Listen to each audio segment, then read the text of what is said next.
Everybody tells you to fix a place up before you sell, but no one tells you what it's actually worth to you. Because there are two completely different types of buyers out there, and they want opposite things from you. One pays a little extra for a home that's completely done. The other takes a lot off the top for one home that isn't completely done. So sellers treat repairs as a math problem. If I spend X, then I'll get Y back on the sale. But that's not really what happens. When you decide whether you're going to fix things or not, you're choosing what buyer you are targeting. Now the trouble starts when you try to target both at the same time.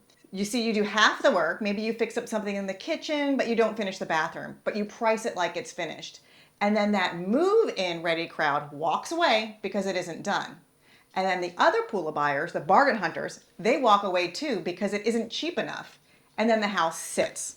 So let's talk about what each buyer is worth, which one there are more of, and what it costs if you skip the work.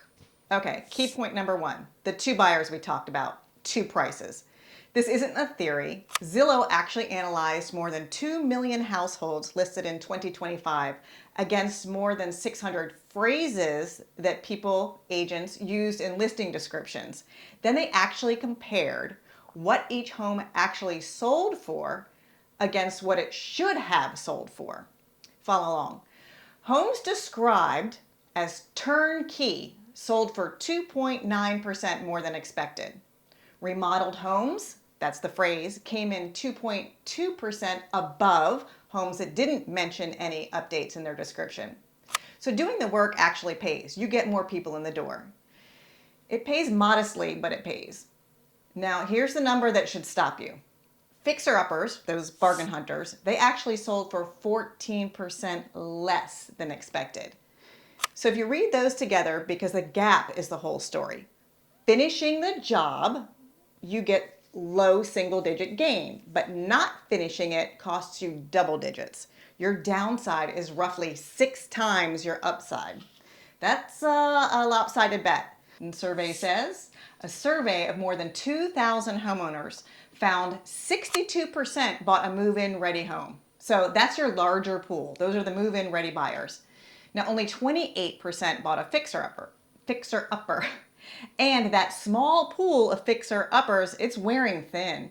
88% of those fixer-up buyers said that they would have done something differently, and better than 1 in 5 said that they would have skipped the fixer-upper entirely.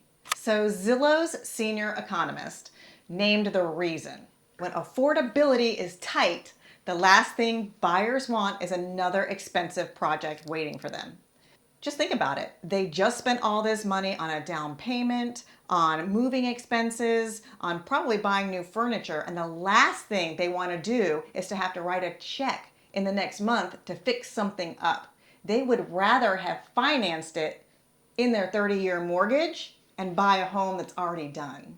So you can do it as is, not fix anything up. That is still a very real option. It just puts you in front of that smaller buyer pool, a thinner crowd.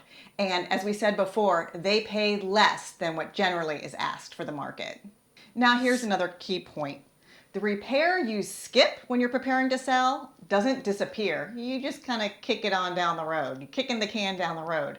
You don't get to skip that repair. You only get to decide when you pay for it and who sets the price. So if you skip it before you list it, it will probably show up on a home inspection report. And you're gonna have to, at that point, hire a contractor to fix it.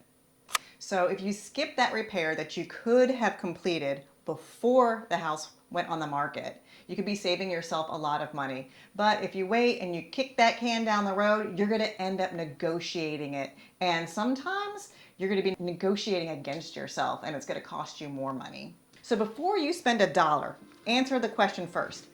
Which buyer am I selling to? You need to know if you're selling and targeting the move-in ready buyer or if you're gonna go for the bargain hunter DIYer. It's all in strategy. So if you're preparing or thinking about selling your home and you need a strategy, give us a call. This is a conversation. It should not be a guess. So call us, email us, or visit our website, and we want to walk through your house. We'll have an honest conversation with you on which way we would recommend you take it and which way is it worth it for you. So listen, if you're in the Northern Virginia region and you want to have an honest discussion and get a strategy for your home sale, contact us. We'd love to be able to help you.